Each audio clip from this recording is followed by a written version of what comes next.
আসসালামু আলাইকুম। আজকে আমি আছি আসলে একটা শরবতের দোকানে।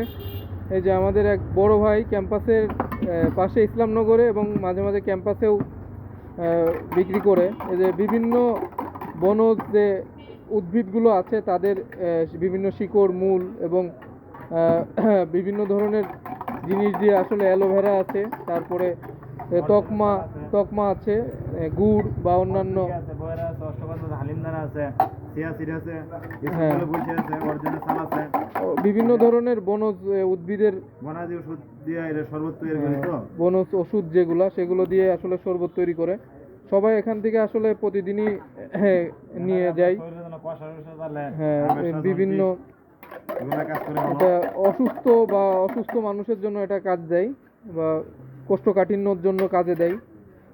এটা মানুষের জন্য খুবই উপকারী একটা শরবত। এটা ওই যে বিভিন্ন ধরনের যে ইয়েগুলো আছে উনি যেগুলো দিয়ে বানায় আর কি, এখানে দেখা যাচ্ছে। এখানে এটা কি এটা আপনার গুড় আছে, গুড় আছে, ইসুপগুলো ভুসি, চিরতা আছে, তকমা আছে, কমল আছে, অর্জনের চাল আছে, অ্যালোভেরা আছে, এই সব কিছু মিলে চিনি, বীর্যমূল আছে, বীর্যমণি আছে। ধন্যবাদ সবাইকে।